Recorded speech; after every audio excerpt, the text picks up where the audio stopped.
நமஸ்காரம். மகாபாரதத்தில் சாந்தி பருவத்தில் மோட்ச தர்மத்தை சேவித்துக் கொண்டிருக்கின்றோம். இன்று நாம் சேவிக்கும் இந்த அத்தியாயம் நேற்று நாம் சேவிக்க துவங்கிய அதே அத்தியாயத்துடைய தொடர்ச்சி தான். அதாவது சாங்கியத்தின் முறையும் சிறப்பும் குறித்து பீஷ்மாச்சாரியார் யுதிஷ்டிரனை பார்த்து சொல்லிக் கொண்டிருக்கிறார். தொடர்கிறார் அவர். யுதிஷ்டிரா, வேதத்தை முன்னிட்டு மோட்சத்தின் அடைய அரிதான தன்மையும் அடையப்படாத வஸ்துக்களில் அதில் ஆதரவையும் அடையப்பட்ட வஸ்துவில் உதாசீன தன்மையும் விஷயங்களுடைய துஷ்ட ஸ்வரூபத்தையும் இறந்தவர்களின் அசுபமான தேகங்களையும் வீடுகளில் ஜந்துக்களின் கஷ்டமான வாசத்தையும் பிரம்மஹத்தி செய்த பதிதர்களின் மிக குரூரமான கதியையும் சூராபானத்தில் பற்றுள்ளவர்களும் துஷ்ட சித்தமுள்ளவர்களுமான பிராமணர்கள் குரு பத்னியிடம் விருப்பம் வைத்தவர்கள் இவர்களுடைய அசுபமான கதியையும் தாய் விஷயத்தில் ஒழுங்காய் இராதவர்கள் தேவர்கள் விஷயத்திலும் மனிதர்கள் விஷயத்திலும் சரியாய் இராதவர்கள் ஆகிய கொடும் செய்கைக்காரர்களின் கதியையும் விலங்கு பிறவியை அடைந்தவர்களுடைய தனியான கதியும் பலவிதமான வேத வாதங்களையும் ருத்துக்களின் மாறுதல்களையும் வருஷங்களுடைய நாசத்தையும் மதங்களுடைய நாசத்தையும் பட்சங்களுடைய நாசத்தையும் தினங்களுடைய நாசத்தையும் சந்திரனுடைய ஷயத்தையும் விருத்தியையும் சமுத்திரங்களுடைய வருத்தியும் மறுபடியும் அவைகளின் ஷயத்தையும் தனங்களின் ஷயத்தையும் மறுபடியும் வருத்தியும் அதாவது விருத்தியும் கூட்டங்களுடைய நாசத்தையும் விசேஷமாக யுகங்களின் நாசத்தையும் மலைகளின் நாசத்தையும் நதிகளின் நாசத்தையும் வர்ணங்களுடைய நாசத்தையும் அடிக்கடி விருத்தியையும் ஜரை மிருத்யு ஜன்மம் இவைகளின் துக்கங்களையும் தேக தோஷங்களையும் தேகங்களின் துக்கத்தையும் தேகத்தின் தளர்ச்சியையும் ஆத்மாவில் ஆசிரியத்த எல்லா ஆத்ம தோஷங்களையும் தன் தேகத்தில் இருந்து உண்டாகும் தீய நாற்றங்களையும் மூத்திரம் கபம் மலம் முதலியவைகளை வேர்வையிலிருந்து உண்டாகும் மிக கெட்ட பதார்த்தங்களையும் உண்மையாக அறிந்து 1000ல் ஒருவன் மோட்ச புத்தியை அடைகின்றான் என்று சொன்னார். இதை கேட்ட யுதிஷ்டிரர், பிராணிகளின் சரீரத்தில் உள்ள எந்த தோஷங்களை பார்க்கிறீர்? எனக்கு இந்த சந்தேகத்தை எல்லாம் உண்மையாக சொல்ல வேண்டும் என்று கேட்டுக்கொள்ள பீஷ்மர் சொல்ல ஆரம்பித்தார். புத்திமான்களும் மார்க்கத்தை அறிந்தவர்களும் கபிலருடைய மதத்தை பற்றினவர்களுமான சாங்கியர்கள் தேகத்தில் 5 தோஷங்களை சொல்லுகின்றார்கள். அவைகளை கேள். காமம், குரோதம், பயம், நித்திரை, 5வதாக சொல்லப்படும் அதிக மூச்சு ஆகிய இந்த தோஷங்கள் எல்லா தேகிகளின் சரீரங்களிலும் காணப்படுகின்றன. யுதிஷ்டிரா, வித்வான்கள் பொறுமையால் கோபத்தையும் சங்கற்பங்களையும் தள்ளுவதால் காமத்தையும் அறுக்கின்றார்கள். சத்வகுணத்தை பற்றுவதால் நித்திரையையும் ஜாக்கிரதையால் பயத்தையும் அற்பமான ஆகாரத்தால் 5வதான சுவாசத்தையும் அறுக்கிறார்கள். மகா பிராஜ்ஞர்களான சாங்கியர்கள் அநேக குணங்களால் குணங்களையும் அநேக தோஷங்களால் தோஷங்களையும் பலவிதமான அநேக காரணங்களால் பலவிதமான காரணங்களையும் உண்மையாக அறிந்து உலகத்தை ஜலத்தின் நுரைக்கு சமமாகவும் விஷ்ணுவினுடைய அநேக மாயைகளால் உண்டு பண்ணப்பட்டதாகவும் சித்திர சுவருக்கு சமமாகவும் நலம் என்கிற புல்லின் பலம் போன்ற பலமுள்ளதாகவும் பயனற்றதாகவும் இருளடைந்த குழிக்கு சமமாகவும் பார்த்து மழையினால் உண்டான குமிழி போன்றதும் கிளேசத்தால் நிறைந்ததும் சுகமில்லாததும் முடிவில் நசிப்பதும் சுவாதீனம் இல்லாததும் ரஜசிலும் தமசிலும் மூழ்கி சேற்றில் மூழ்கின யானையைப் போல பரவசமானதும் பிரஜைகளுக்காக செய்யப்பட்டதுமான தேகத்தை எங்கும் வியாபித்ததாயும் பெரிதாயும் இருக்கிற சாங்கியம் என்கிற யோகத்தினாலே தள்ளிவிட்டு அசுபமான ரஜோகுணத்தின் வாசனைகளையும் அவ்விதமான தாமச வாசனைகளையும் ஸ்பரிசத்தால் உண்டானவைகளும் தேகத்தை அடைந்தவைகளும் பரிசுத்தம் உள்ளவைகளுமான சாத்விக வாசனைகளையும் தவமாகிற தண்டமுள்ள ஞானமாகிற கத்தியினால் சீக்கிரமாக அறுத்து விடப்பட்டு பிறகு பயங்கரமானதும் கவலை சோகமாகிற பெரிய மடு உள்ளதும் வியாதி மரணங்களாகிற பெரிய முதலைகள் உள்ளதும் மிகுந்த பயமாகிற பெரிய நீர்ப்பாம்பை உடையதும் தமோகுணமாகிற ஆமையை உடையதும் ரஜோகுணமாகிற மீன்கள் உள்ளதுமான துக்கமாகிற சமுதிரத்தை நல்ல ஞானத்தினாலே தாண்டுகின்றார்கள். யுதிஷ்டிரா, தவிரவும் சித்தர்களான முனிவர்கள் சிநேகமாகிற சேருள்ளதும் ஜரையாகிற செல்ல முடியாத இடமுள்ளதும் ஞானமாகிற தீபமுள்ளதும் கர்மமாகிற ஆழம் உள்ளதும் சத்தியமாகிற கரை உள்ளதும் விரதங்களாகிற இருக்கும் இடங்கள் உள்ளதும் இம்சையாகிற சீக்கிரமான பெரிய வேகமுள்ளதும் பலவித ரசங்கள் இருக்கும் இருப்பிடமும் பலவிதமான பிரீத்திகளாகிற பெரிய ரத்தினங்கள் உள்ளதும் துக்கமும் ஜுவரமும்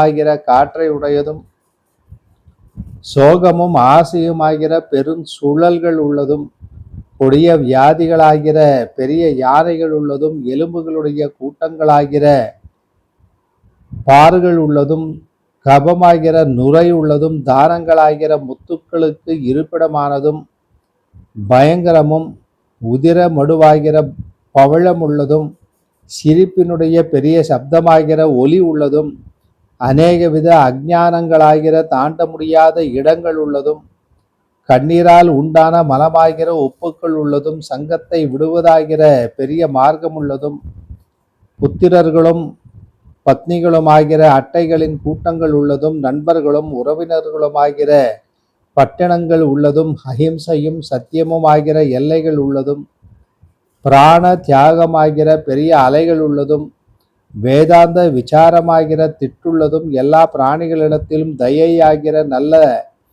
ஜலத்துக்கு இருப்பிடமும் மோட்சமாகிற அடைதற்கரிய பொருள் உள்ளதுமான சம்சாரமாகிற கொடிய சமுதிரத்தை ஞானமாகிற ஓடத்தினாலே தாண்டுகின்றார்கள். தாண்ட மிகவும் அரிதான ஜென்மத்தை தாண்டி நிர்மலமான ஆகாயத்தை அடைகின்றார்கள். அந்த ஆகாயத்தில் சூரியனானவன் தாமரை தண்டினுள் நூல் போல கிரணங்களால் பிரவேசித்து அந்த புண்ணியசாலிகளான ஞானிகளை செல்ல வேண்டிய இடங்களுக்கு பலாத்காரமாக கொண்டு போகின்றான்.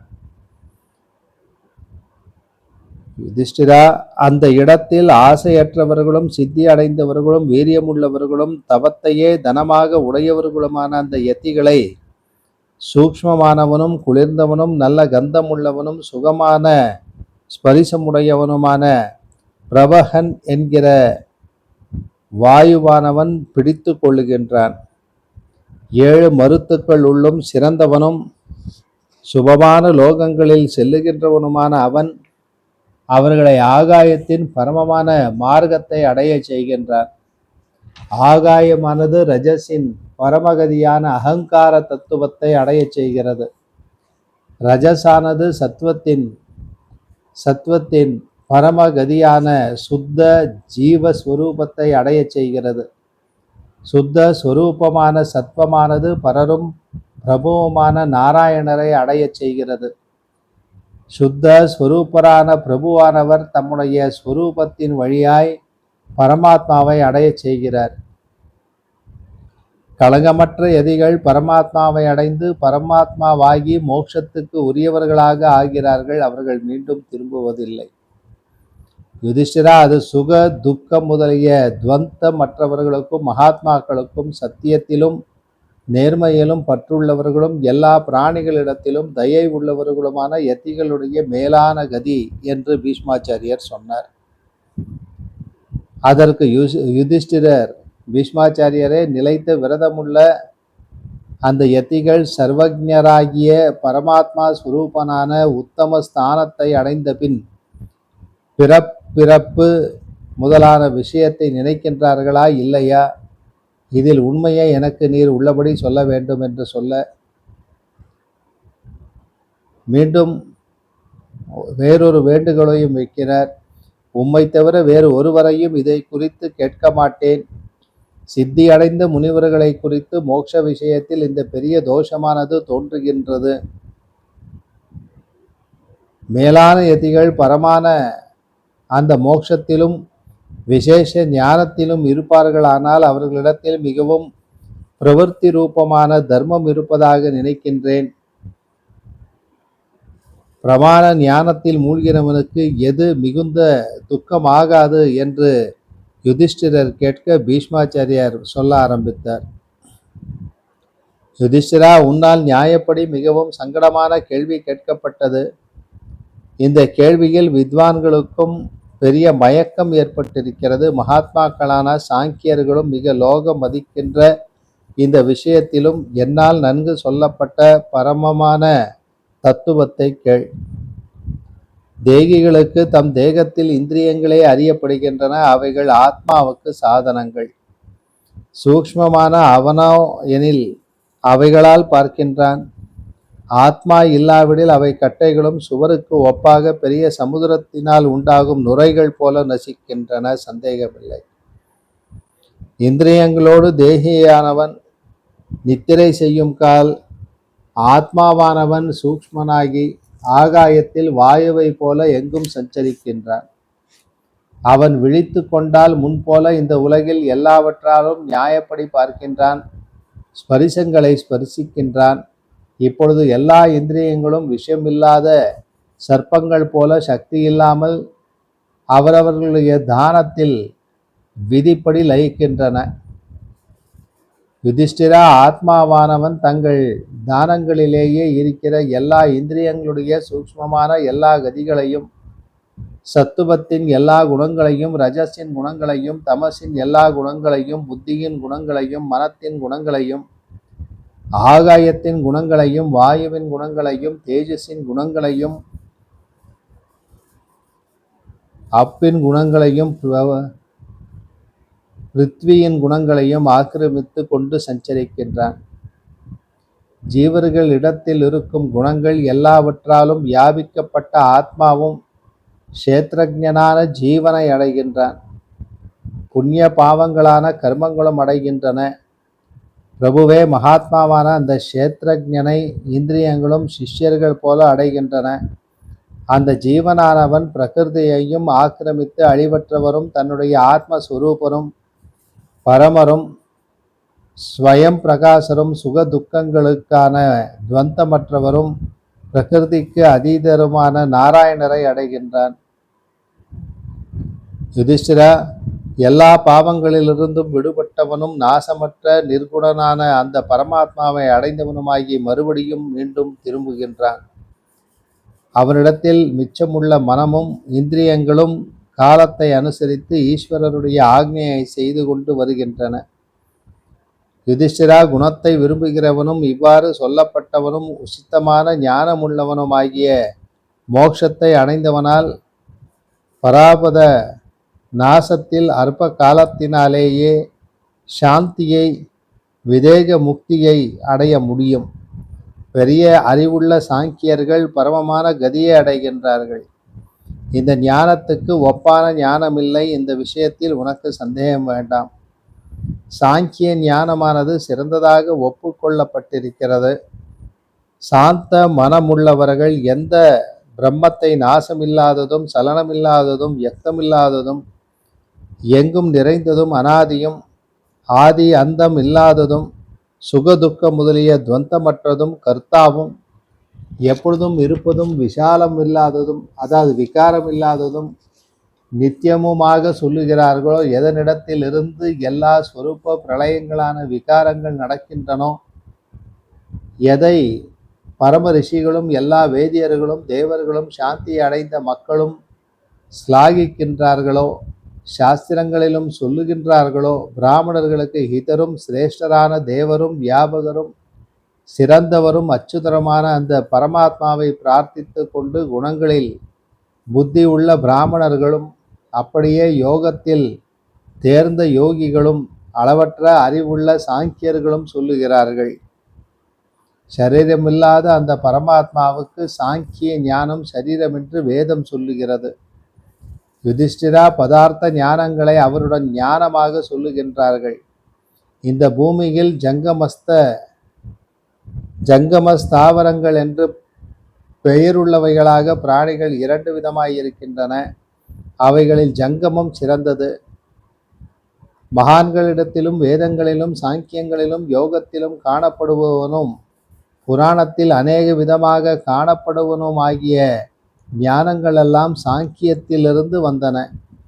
பெரிய இதிகாசத்தில் காணப்படுவதும் சிஷ்டர்களால் அங்கீகரிக்கப்பட்ட அர்த்த சாஸ்திரத்தில் உள்ளதும் இந்த உலகத்தில் உள்ள மற்றவைகளுமான பெரிய ஞானமெல்லாம் சாங்கியத்திலிருந்தும் வந்தன.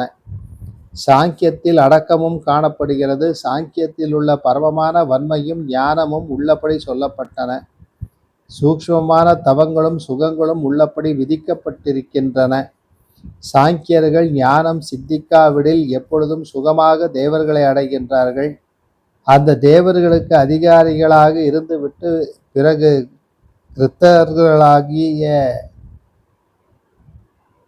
கிருத்தார்த்தர்களாகி மறுபடியும் முயற்சி பிராமணர்களிடத்தில் பிறக்கிறார்கள்.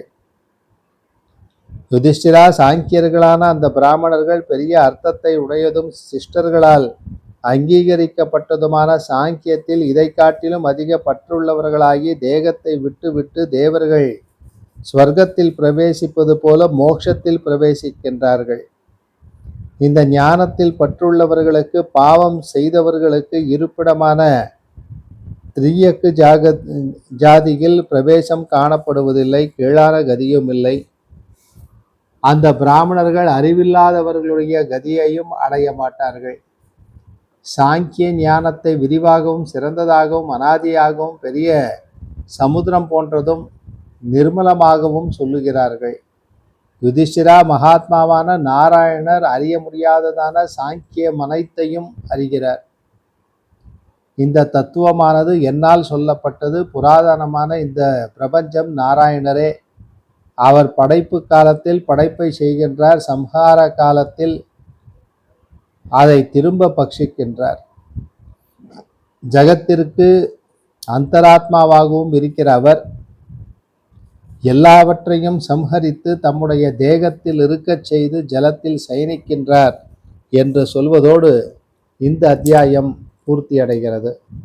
மீண்டும் நாளை சந்திப்போம். நமஸ்காரம்.